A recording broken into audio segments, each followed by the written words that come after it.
자, 거의 없다가 개봉 영화를 찾아보고 와서 곧바로 털어보는 프로그램. 뭐 혹자께서는 거고털이라고 그런 더러워 보이는 제목으로는 하지 않습니다. 네, 어쨌든 그 컨텐츠 바로 시작해 보도록 하겠습니다. 오늘의 영화는 프레데터 죽음의 땅입니다.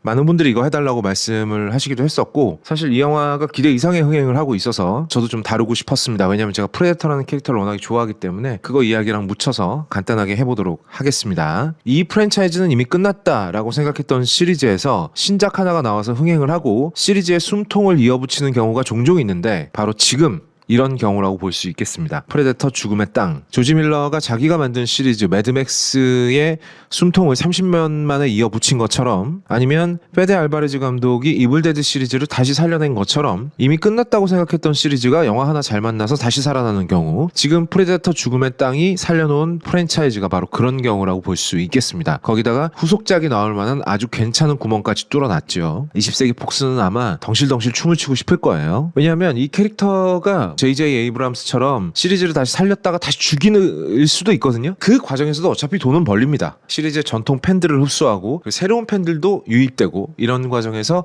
어차피 제작사는 돈을 벌 수밖에 없기 때문에 나중에 뭐 다시 죽든 아니면 이 시리즈를 영원히 이어갈 만한 동력이 새로 생기든 그거랑은 상관없이 지금 살아났다는 것 자체가 20세기 폭스한테는 엄청나게 반가운 일이죠. 20세기 폭스가 죽어도 놓지 않는 두 개의 캐릭터 지적 재산권이 있습니다. 에일리언하고 프레데터죠. 이거 두 개 영화에서 서로 만나겠다가 막 존망하고 이랬잖아요. 자, 어쨌든 프레데터 죽음의 땅의 감독인 댄 트랙턴버그는 원래도 남이 시작한 시리즈를 해체해서 재조립하는 이 재가공 전문 감독입니다. 이렇게 말하면 좀 본인이 섭섭할지 모르겠는데, 지금까지 해놓은 커리어가 거의 그런 식이기 때문에 일단 이 사람이 처음 만든 영화가 이제 클로버필드의 스피노프, 클로버필드 10번지 이 영화를 만들었는데, 클로버필드하고는 사실 아무런 상관이 없는 영화거든요. 스피노프라고 말은 하지만 딱히 세계관을 공유하고 있다라는 느낌도 들지 않는 영화인데, 근데 희한하게 클로버필드라는 이름이 또 어울린단 말이에요. 설정은 또 그런 대로 연결이 되기도 하고요. 굉장히 재치 있는 스피노프였고요. 원작 클로버필드 같은 그런 어지러운 화면도 없고 훨씬 더 보기 편한 영화긴 한데, 원작 안 보고 봐도 더 재밌는 영화이기도 합니다. 잘 만든 스피노프예요. 그렇다고 뭐 엄청나게 훌륭한 영화란 얘기는 아니고요. 그 다음에 만든 장편 영화들이 바로 프레데터 시리즈라고 볼 수 있는데, 프레이라는 작품이 있었죠. 디즈니 플러스에서 독점 공개됐을 때부터 제가 이 영화 괜찮다, 오랜만에 프레데터 시리즈에서 괜찮은 작품이 나왔다라고 이야기를 하고 다녔는데, 이게 뭐 엄청나게 좋지는 않아요. 근데 프레데터 시리즈 원작이 갖고 있던 야생적인 매력을 일부라도 다시 살린 시리즈이기 때문에 제가 굉장히 반가워했었습니다. 그리고 이 감독은 프레데터라는 크리처의 매력을 제대로 알고 있는 사람이라는 느낌이 들었기 때문에 이 영화는 디즈니 플러스를 구독한 사람은 한 번쯤 볼만한 영화다라고 이야기를 하고 다녔고요. 프레데터 이야기를 조금만 해보도록 하겠습니다. 이 크리처가 영화에 처음 등장한 게 1987년입니다. 겁나 오래됐죠? 제가 윤석열 나이로 7살 때예요. 그때 이제 한창 전성기를 구가하던 아놀드 슈왈츠제네거가 주연을 했던 영화가 바로 프레데터 1편입니다. 이 영화 감독이 누구냐 하면 무려 존 맥티어난이었는데, 이 사람은 선굴군 액션 영화를 굉장히 잘 만드는 사람이죠. 프레데터 1편을 만들고 그 다음에 다이하드를 만들고 그 다음에 붉은 10월 같은 영화들을 만들었습니다. 이 영화가 이제 어떻게 진행이 되냐 그러면, 처음에는 아놀드 형이 딱 나와요. 막 근육질 막 갑바 이만해가지고 막 울룩불룩 해가지고 나와가지고, 뻔한 얘기 아시죠? 전역한 군인인데 특수 임무를 하나 하다를 받아요. 야, 너 어디 저기 남미 저기 밀림에 가가지고 거기 잡혀있는 사람들 좀 이렇게 구해오고, 거기서 반군 게릴라 놈들 있어, 걔들 좀 싹 쓸어버려. 이래가지고 아놀드 형이 자기 크루들을 모아가지고 이 작전에 침투가 돼요. 근데 먼저 갔던 팀들은 이미 다 정체불명의 존재를 만나서 몰살이 돼버렸다는 거예요. 너는 가서 그것도 조사도 좀 하고 사람들도 구출하고, 그리고 거기 게릴라 다 죽여버려 라는 명령을 하달 받고 자기 크루들을 모아가지고 그 밀림으로 갑니다. 한 영화의 3분의 1 지점까지는 이 아놀드 형과 이 형의 특수부대원들이 게릴라 반군을 싹 쓸어버리는 얘기예요. 그냥 일반적인 액션 영화 같잖아요. 람보 2라든지 아니면 코만도라든지. 그런데 중반부터 영화가 이상해집니다. 갑자기 영화가 R 포인트가 돼요. 이 아놀드 형의 부대원들이 한 명 한 명 정체불명의 존재로부터 살해당하기 시작하는 겁니다. 그것도 굉장히 잔인한 방식으로, 막 껍질이 벗겨진다거나 아니면 뭐 대가리가 잘려가지고 막 거꾸로 매달린다거나. 그러다가 알고 보니까 내 부대원들을 죽인 게 외계 괴물이더라 라는 결말을 맞게 됩니다. 당시만 해도 엄청나게 새로운 장르 혼합이었어요. 그러니까 흔히 말하는 밀리터리 액션물로 시작을 했다가 갑자기 미스터리로 갔다가 마지막엔 외계인과의 사투를 그리는 에이리언 같은 영화가 돼버린단 말이죠. 굉장히 센세이셔널했고요. 이 다음에 이거 흉내내는 짝퉁 영화들이 굉장히 많이 나왔습니다. 물론 다 망했죠. 어쨌든 이 프레데터 1편은 굉장히 끝내주게 재밌는 영화였었습니다. 저도 그때 이제 비디오 빌려서 아버지랑 어머니랑 앉아서 온 가족이 같이 보다가 좀 오 막 이렇게 봤던 기억이 나요. 이 영화에서 처음 프레데터가 등장을 하고 그 캐릭터를 굉장히 강렬하게 각인을 시켰는데, 이 영화 속에서 이 프레데터 가면을 뒤집어 쓰고 연기한 사람이 당시 이제 흑인 배우였었는데 아놀드 슈왈제네거가 187cm 정도 되는데 아놀드 형보다 머리통 하나보다 더 컸거든요. 그 당시에 이제 뭐 CG나 이런 게 잘 사용되지 않았던 시절이었기 때문에 아날로그 특수 효과로 만들어낸 이 프레데터의 캐릭터는 굉장히 크고 위압감이 넘쳤습니다. 바로 옆에 인간계 최강인 아놀드 형이 있는데 그 아놀드 형이 어린아이로 보일 정도로 어마어마한 피지컬을 갖고 있었고 막 아놀드 형을 막 한 손으로 집어 던져. 막 힘이 얼마나 센지. 거기다가 몸놀림도 굉장히 날렵합니다. 고양이처럼 날렵해요. 걸어다니면 발소리도 안 나. 그 어떤 생태계 최강의 포식자들 있지 않습니까? 곰이나 호랑이, 사자 이런 애들 다 짬뽕 시킨 다음에 장점만 남겨놓고 단점은 다 빼버린 그런 존재였죠. 그런데 단순히 거기서 끝나면 무섭지 않지. 그럼 그냥 기관총으로 쏴갈기면 죽을 거 아니에요. 근데 문제는 얘가 외계인이었다라는 겁니다. 행성 간의 여행이 가능할 정도의 고도로 발달한 외계 문명에서 온 외계인이었기 때문에 인간들은 상상도 하지 못할 과학기술을 갖고 있었어요. 굉장히 말도 안 되는 하이 테크놀로지 무기들을 갖고 있었죠. 첫 번째로 얘는 지구인 입장에서 보면 진짜 야, 너 사기치지 마 라고 말할 정도로 거의 완벽에 가까운 클로킹 기술을 갖고 있었습니다. 1987년 얘기예요. 어벤져스 1편에서 막 클로킹 나오고 이런 시절이 아니라 1987년 밀림에서 기관총 들고 싸우던 시절 클로킹 기술을 거의 완벽에 가깝게 구현을 할 수 있는 과학기술을 갖고 있었죠. 이거는 너무 사기템이에요. 피지컬도 어마어마하게 강한데 걔가 안 보이는데 이렇게 쓱 와가지고 발소리도 안 나게 쓱 와가지고 한 대 팍 깔기면 그냥 사람 머리통이 터져 나가는 겁니다. 거기다가 사용하는 무기들도 진짜 골 때리는 게 많았는데 어깨에 플라즈마 캐논을 달고 있었어요. 무식하게 직역하자면 광선포를 달고 있었는데 이게 자동 조준이 돼요. 이 헬멧하고 연계가 돼가지고 내가 쓱 쳐다보고 쏴! 이러면 여기서 포가 퓨 나가가지고 거기를 그냥 쑥대밭을 만들어버리는 플라즈마 캐논을 장착하고 있었고요. 만약에 사람이 이걸 맞으면 그냥 깍두기 덩어리가 되겠죠. 아니면 던지면 스스로 조여드는 그물이라든지, 그리고 여기 이제 이쪽에서 이제 이 손목에 차고 있는 거 위에서 클로, 울버린의 클로 같은 그 손톱이 나오는 칼이라든지, 이 칼 이름이 리스트 블레이드. 근데 이 칼이 진짜 절삭력이 아주 장미칼이에요. 그냥 뭐 갖다 대면 썰려 그냥. 거기다가 콤비스피어라고 양쪽으로 길어지는 장창이라든지, 이거를 프레데터의 근력으로 집어 던지면 사람은 머리통에 맞고 머리통이 뚫려서 그대로 쑥 날아가서 뒤에 나무에 가서 박힐 정도로 어마어마한 무기들을 갖고 있었죠. 그러니까 얘한테 걸리면 내가 왜 죽는지도 모르고 죽는 거예요. 그거 말고도 또 엄청나게 그 시리즈가 나오면서 뒤에 따라 나온 무기들이 많이 있는데 이거는 정말 프레데터 덕후들이 자세히 알고 계실 거고요. 어쨌든 프레데터가 사용하는 무기들은 이 크리처의 개성을 설명하고 있는 것이기도 합니다. 이 프레데터 종족은 외계 종족인데요. 엄청나게 발달한 기술을 갖고 있지만 기본적으로는 싸움에 굉장히 집착을 하고 사냥을 즐기는 전투 종족입니다. 왜 300에 등장하는 스파르타인들 보면 저러고 인생이 사라지나? 뭐 이런 느낌이 좀 드는 구석이 있잖아요. 본인을 증명하는 게 내가 얼마나 용맹한 전사인가, 내가 얼마나 많은 사냥감을 사냥했는가, 그리고 나의 몸에는 그 사냥감들이 얼마나 많은 흉터를 남겼는가, 이게 최고의 명예고 인생의 목표인 거죠. 심지어는 죽음의 목표이기도 합니다. 명예로운 죽음의 목표이기도 한 거죠. 그래 이런 단순 무식한 정말 단무지 같은 성격을 갖고 있는 애들이기 때문에 광속으로 막 행성간 여행을 하는 애들인데 정작 하는 짓거리는 굉장히 원시적이에요. 생명체가 있는 별을 찾잖아요. 그럼 우주선을 막 뚜따뚜따 몰고 거기로 갑니다. 거기로 가지고 거기 띵 내려가지고 제일 강한 생명체는 뭐냐? 이따 물어본 다음에 뭐 물론 진짜로 물어보진 않겠죠. 쓱 관찰을 한 다음에 제일 강한 애를 내가 죽여. 그런 다음에 걔 두개골을 가져가는 거예요. 그러고 사는 애들인 거예요. 이해할 수 없죠. 근데 대부분의 공포는 미지에서 옵니다. 쟤들은 왜 저럴까?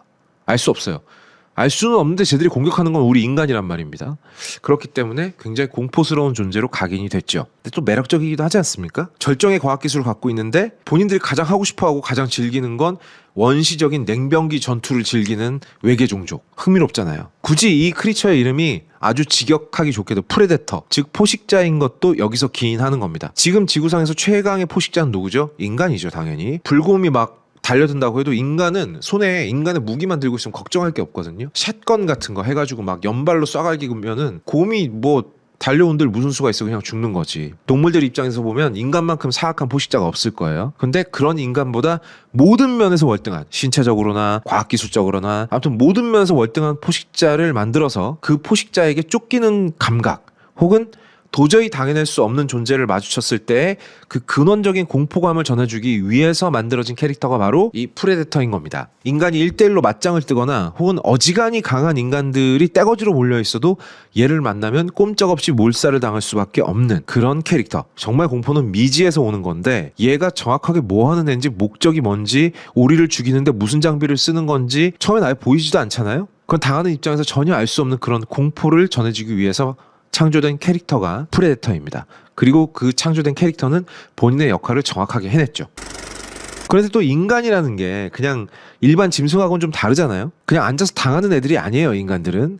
그래서 프레데터 1편의 아놀드 형은 동료들이 하나씩 죽을 때마다 이 포식자가 어떤 존재고 어떤 장비를 쓰고 어떤 사냥 방법을 쓰는지 약점은 뭔지 정말 안간힘을 다해서 겁나 쳐맞으면서 안간힘을 다해서 파악한 다음에 그걸 거꾸로 이용해서 역습해서 죽여버리는 데 성공하게 됩니다. 결국 사냥감이 사냥꾼을 상대로 싸워서 거꾸로 사냥꾼을 죽여버리는 거죠. 프레데터 1편은 그런 이야기였습니다.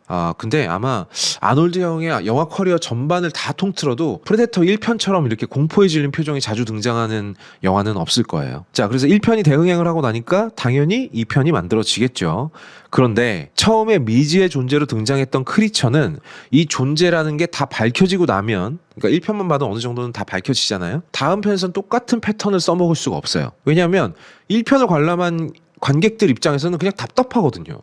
야, 비용씨나 쟤네 클로킹 기술 있어. 야, 쟤네 프레데터야. 프레데터 1편 안 봤어. 막 이런 생각이 든단 말이에요. 그래서 전편만큼 재미가 없습니다. 그래서 이렇게 미지의 존재를 대상으로 하고 있는 호러 영화 혹은 호러 액션 영화 같은 경우에는 딱 2편 정도까지는 그냥저냥 봐줄 수 있어요. 그나마 1편보다 재미없는 2편이겠지만. 근데 1편과 2편이 이어지는데 가장 중요한 건 1편에 등장한 주인공이 2편에도 등장을 해야 된다는 겁니다.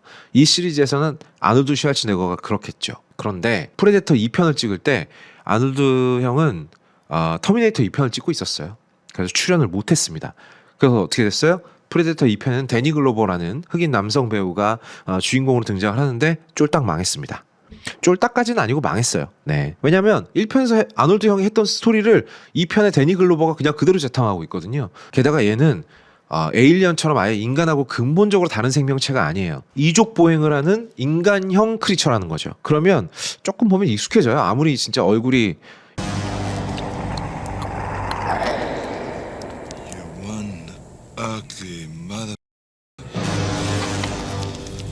라는 아놀드 형의 대사가 있듯이 얼굴이 정말 허벌나게 못생겼어도 한 몇 번 보다 보면 그래도 익숙해집니다.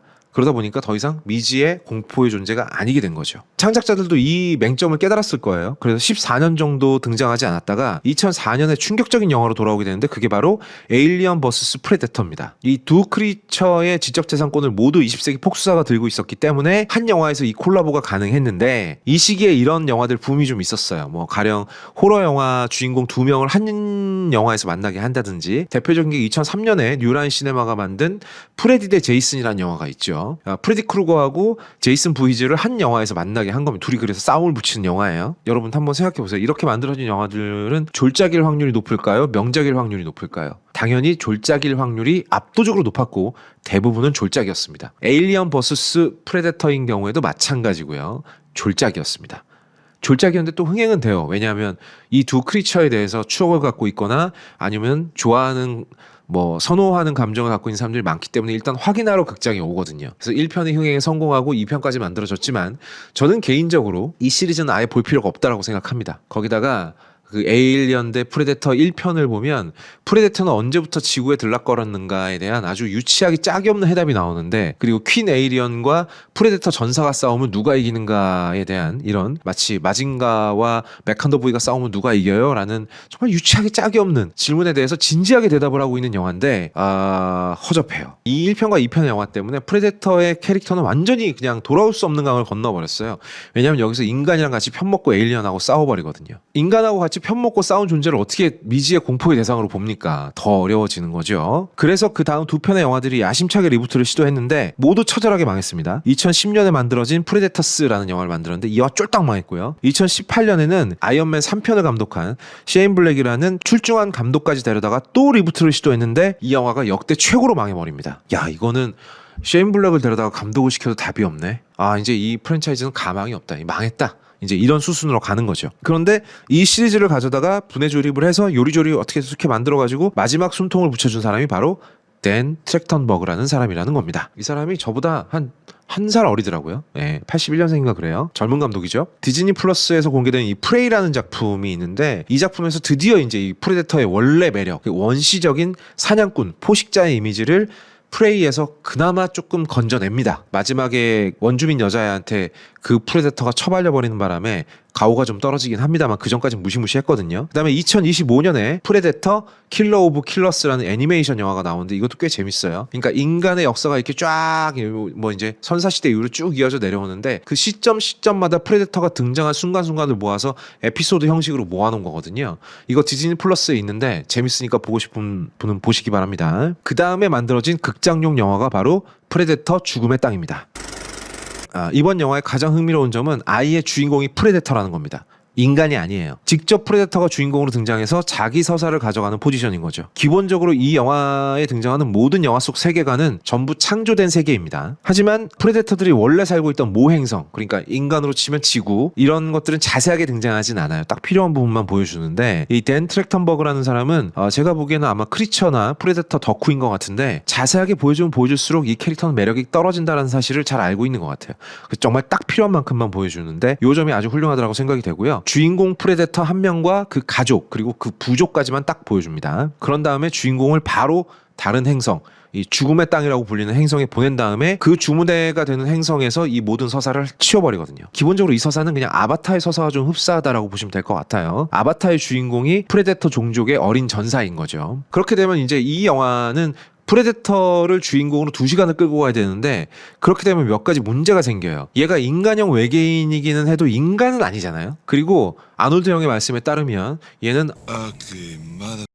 이 때문에 더럽게 못생겼기 때문에 영화 내내 그 얼굴만 쳐다보고 있긴 좀 힘들어요. 그래서 누가 등장하느냐? 엘 패닝이 등장합니다. 다코타 패닝의 동생이죠. 지금은 그냥 다코타 패닝의 동생이 아니라 엘 패닝으로 더 유명합니다. 근데 이 등장도 되게 재밌어요. 상반신만 등장을 하거든요. 에이리언에 등장하는 그 악덕 기업 있죠. 웨일랜드 유탄이 이 기업에서 만든 합성 인간으로 등장을 합니다. 그럼 당연히 세계관이 이어진다는 떡밥을 던질 수 있겠죠. 야, 프레데터 이야기만 하고 있긴 하지만 이 세계관은 결국은 에일리언 세계관과 이어진다라는 떡밥을 이 엘 패닝이 등장함으로써 던지고 있는 겁니다. 머리 좋았어요. 그래서 이 영화는 기본적으로 자기 형의 복수를 위해서 다른 행성의 거대 생명체를 사냥하러 떠난 프레데터 종족 주인공 덱의 이야기입니다. 진짜 말 그대로 얘가 가서 다른 행성 가서 막 다 쳐 죽이고 사냥하고 모가지 잘라가지고 나를 증명했다 이러면은 흥미나 매력이 있을 리가 없죠. 이런 이야기에는 액션은 잔뜩 집어넣을 수 있을지 몰라도 그냥 사륙을 보여줄 뿐이라서 별로 윤리적이지도 않고 매력도 없어요. 지금까지 프랜차이즈 영화들이 프레데터를 주인공으로 하지 않은 이유가 바로 이거예요. 얘네 머릿속에 사륙하고 사냥밖에 없는 애들인데 얘네들을 주인공으로 하면은 결국은 죽이고 죽는 얘기밖에 다른 얘기는 할 게 없거든. 그래서 뭔가 인간적인 목표를 줄 수 있는 뭔가가 필요하다. 근데 프레데터가 인간적인 목표를 갖게 된다. 그러면 더 이상 프레데터가 아니잖아. 캐릭터의 근본이 흔들리는 겁니다. 그래서 댄 트랙턴버그 감독은 이 이야기를 루저의 이야기로 만들었어요. 그리고 웨일랜드 유타니아 합성인간 중에서도 루저 합성인간을 만듭니다. 얘들끼리 힘을 합쳐서 거학과 싸우는 이야기로 살짝 변질을 시켜놨습니다. 거학은 당연히 인간미 없는 대기업 웨일랜드 유타니가 되겠죠. 그리고 그 똘만이들 하고요. 자, 비인간 캐릭터인 덱과 웨일랜드 유타니가 만든 인조인간 티아를 자연스럽게 팀으로 커플링을 시킨 다음에 각기 목적을 위해서 움직이다가 서로 배신하기도 하고 뒤통수 치기도 하고 화내기도 하고 성질도 내고 막 이러다가 마침내 속내를 드러내고 손을 잡게 만든 다음에 거학과 싸우는 이야기로 만들어낸 겁니다. 굉장히 인간적인 스토리죠. 하지만 각각 프레데터와 합성인간의 캐릭터는 멈추지 않는 선에서 이 이야기를 완성해냈습니다. 아이디어는 굉장히 훌륭했다라고 생각을 해요. 왜냐하면 인간은 생각보다 그렇게 감정적으로 포용할 수 있는 폭이 넓질 않아서 그냥 프레데터가 나와가지고 2시간 내내 싸우면 그거 아무도 안 볼 거거든요. 어떻게든 인간 쪽에 가까운 인간적인 감정을 얘한테 부여를 해야 되는데 그게 너무 오바되면 안 되는데 딱 적절한 수준에서 멈춘 거죠. 인간이야 프레데터한테 사냥당하는 사냥감의 입장이지만 이 영화엔 또 인간도 등장하지 않거든요. 죄다 합성 인간들밖에 없어요. 그 합성 인간들도 다 어떤 거대 기업의 명령에 따라서 움직이는 인형들이고요. 그러니까 마음대로 죽여도 전혀 죄책감이 안 느껴지는 거야. 그래서 대근 프레데터 종족들 사이에서 나약하고 장애까지 갖고 있어서 전사의 제목이 아니라는 평가를 듣는 루저고요. 티아는 합성인간답지 않게 감정을 갖고 있는 데다가 첫 등장에서 하반신이 없거든요. 감독은 이들을 결핍과 인간적인 감정을 품은 루저들로 만듦으로써 관객들한테 감정이입할 수 있는 거리를 준 겁니다. 그래서 프레데터와 합성인간의 이야기지만 우리도 감정이입해서 재미있게 볼 수 있는 겁니다. 뭐 CG나 이런 거에 대해서는 뭐 헐리우드의 기준에 알맞게 정말 잘 만들어졌고요. 뭐 맨날 하는 얘기지만 새로운 행성이라는 이 완전히 새로운 환경을 만들어낸 제주도 딱히 막 엄청나게 창조적이진 않은데 그럭저럭 칭찬할 만합니다. 어차피 우리의 눈높이는 아바타까지 올라갔기 때문에 그거보다 한 급 아래 작품들을 보면서 뭐 충격을 먹을 일은 없어요. 그냥 감상에 방해가 되지 않는다 정도면 충분할 것 같고요. 그리고 흥미로운 구석, 이 행성에서만 볼 수 있는 자연 환경이라든지 이런 부분도 끊임없이 등장하기 때문에 지루하지 않습니다. 재미있게 잘 만든 흥행 영화이자 상업 영화라고 생각을 하는데 굳이 단점을 꼽자면 결말에서 너무 갑작스럽게 둘이 힘을 합치게 되는 과정에서 생략이 많고 좀 생뚱맞은 구석이 있어서 설득력이 좀 떨어진다 하는 부분이 있을 수 있겠어요. 하지만 제가 앞에서 얘기했다시피 덱과 티아에게 감정이입을 한 상태라면 갑작스러울지 몰라도 반가울 거예요 아마. 잘 됐다 뭐 이런 감정이 앞설 거기 때문에 크게 거슬리진 않을 거고요. 뭐 액션 역시 두말할 필요 없이 훌륭하고요. 프레데터가 주인공이 돼서 본격적으로 펼치는 액션이기 때문에 조금 더 액션을 다각도로 자세하게 바라볼 수 있다는 장점이 있습니다. 다만 인간이 등장하지 않기 때문에 원래 프레데터 시리즈의 어떤 정체성과도 같았던 어떤 피가 난자하고 흥건한 그런 고어적인 액션씬은 거의 등장하지 않습니다. 합성 인간 이렇게 칼로 썰어봐야 우유 같은 거밖에 안 나오잖아요. 그렇다 보니까 원래 시리즈의 정체성인 어떤 피가 낭자한 그런 액션씬은 볼 수 없는데 저는 개인적으로 그게 그렇게 불만족이진 않았어요. 이것 또한 역시 초기 설정을 아주 영리하게 해놨죠. 아예 인간이 존재하지 않는 행성이기 때문에 야 왜 고어씬 없냐 그러면 야 인간이 등장을 안 하는데 어떻게 고어씬이 나올 수가 있냐 이렇게 반박을 하면 그만이거든요. 그래서 저는 이 시리즈의 전통도 영리하게 계승을 하면서 완전히 새로운 시점으로 이야기를 옮기면서도 또 그 프레데터 종족 의 주인공인 덱에게 어느 정도 인간적인 감정을 느끼게 하면서도 그러면서도 프레데터 본연의 정체성도 잃지 않으면서도 에일리언 시리즈와의 연결점도 영리하게 설정을 해놨으면서도 또 속편의 가능성도 열어놨다는 점에서 이 정도면 프랜차이즈를 굉장히 창조적으로 재해석하는 데 성공했다라는 평가를 내릴 수 있겠습니다. 프레데터 죽음의 땅에 드리는 저의 평점은 Are they all dead or aren't they? 나방이 될지 나비가 될지 그것은 번데기 배돼지를 갈라봐야 하는 것이고. Careful. Can you run a stem line into the locus coeruleus? Let me make an incision. Maybe it's a little bit too much. I'm trying, it's not going down. 야, 저 새끼 그럼 이제 산 거야? No. This is just the beginning. 저희 걸작서는 여러분들에게 추천과 구독을 강요하지 않습니다. Creativity. Think I don't know about, but I do. You're a fat fucking piece of shit. You know that, Ed? We do this shit for a living. Go. 강요하지 않습니다. 구걸합니다. 제발 도와주세요. 제발 눌러주세요. 뭘? 이걸. 그리고 이걸.